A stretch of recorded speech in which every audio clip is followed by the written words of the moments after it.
Ang inaabangang paghaharap ni Krista at Mama Ellen. Ano kaya ang magiging reaksyon ng dalawa sa unang pagkikita? At Krista may inihandog na awitin sa kanyang biyanan.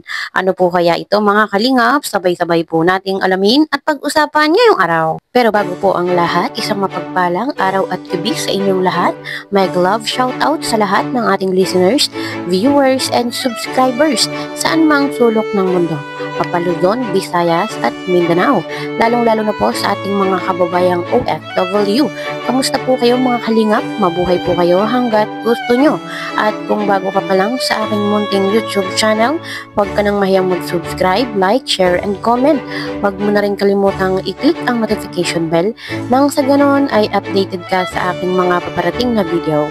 At syempre, patuloy po nating suportahan sina Kalingap Rab at ang ating ama ng Kalingap, ang nag-iisang founder, si Kuya Val Santos Matubang. Kung maaari po ay no skip ads nang sa ganon ay mas marami pa tayong malingap na nangangailangan.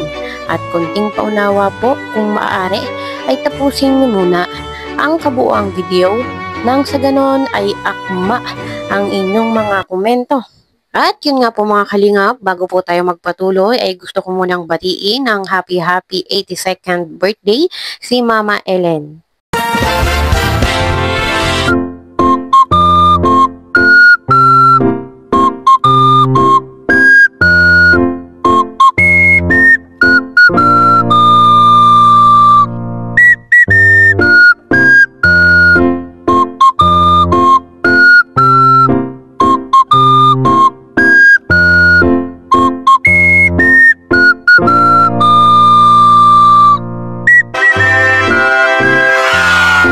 Ayun, at ako'y natutuwa nga po mga kalinga pag meron po akong nasasaksihan na nagdiriwang pa ng ganitong edad na 82.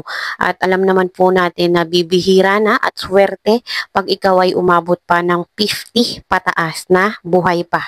Alam naman po natin sa panahon ngayon ay talagang swerte ka na pag ikaw ay umabot pa ng 50 at talagang malakas pa. Kaya po yung mga ganitong pagkakataon na nakakapag-celebrate pa at kung kaya po ninyong i-celebrate yung mga mahal nyo sa buhay na umaabot pa sa mga ganitong edad ay isa po ito sa mga dapat nating ipagpasalamat. May isa rin ako ipapamit kay CJ tomorrow kung sakaling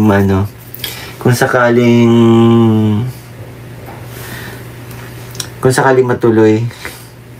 Ayun, na talagang nakaka-excite. Bukod po pala kay Mama Ellen, ay meron pa pong dapat palang image si Krista at talagang nakakapanapanabik kung sino ang taong ito. Talagang seryosong-seryoso na si Mikoy na ipakilala yung mga mahal niya sa buhay dito sa kanyang honey Krista. At kung hindi po ako nagkakamali ng iniisip mga kalingap ay ito po ay yung kanyang ama, yung papa po ni Kalingap Mikoy. At nabanggit niya po sa kanyang live na uuwi daw po yung kanyang ama sa birthday ng kanyang Mama Ellen. Kung hindi po papa ni Mikoy yung imimit, bukod po kay Mama Ellen ay sigurado po ako na malapit ito sa puso ni Mikoy. Simpleng handaan nga lang daw po mga kalingap yung gagawin ni Kalingap Mikoy at wini-wish niya na sana nga daw po ay hindi umulan at sumang-ayon sa kanila ang panahon para po matuloy yung pagkikita ni Mama Ellen at Krista. Kaya sana ay sumang-ayon po talaga ang panahon dahil gustong-gusto na pong mamit ni Mama Ellen si Krista at matagal na po natin tong inaabangan ang magkita ang dalawa. Kaya abangan po natin mga kalingap ang magiging kaganapan at ito pong mangyayari sa birthday ni Mama Ellen. Hayaan nyo at i-vlog natin yung birthday ni Mama para madami ang makapanood and yun, sana matuloy yung vlog bukas. Makisamang panahon. Lahat, alam niya, wala, kasi, tawag dito. Basta yun. Kung kulang talaga sa time, lalo na sa preparation, biglaan to, kaya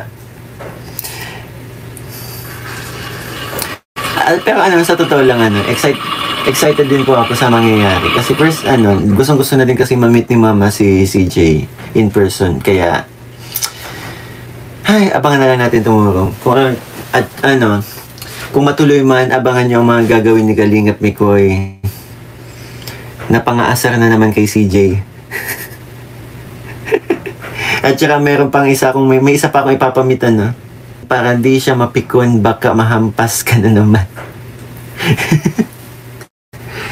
Hindi ko kayang magpigil pa ganun. Hindi ko kaya magpigil, hindi ko mapipigilan kung hindi asarin si CJ na nagkikita kami in person. Kaya, bahala na. Siguro itali na lang nila ako tomorrow. Or takpan ng bibig ko. Mga ganun. Batas tayo tomorrow. Nandito tayo sa Nandito tayo sa teritoryo ko.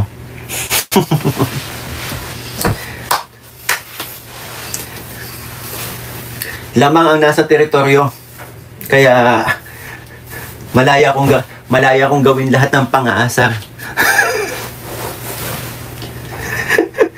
Wala mangyayaring kurot, uppercut, hook, left hook, right hook, o kaya straight punch. Abangan namin reaction, no nga. Ano kaya reaction ni CJ pag nag-meet sila?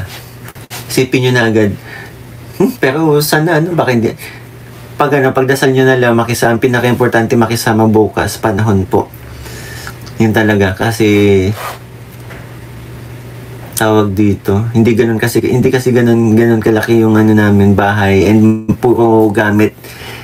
Mga gamit pa na, madami din kaming gamit simula 1950s 1960s. Kaya yun, masikip dito sa kaya sana makisama pa nun para pwede mag-vlog kahit pa paano sa labas. Hindi ko duet sila ni mama. Hindi ko makanta si mama, nako.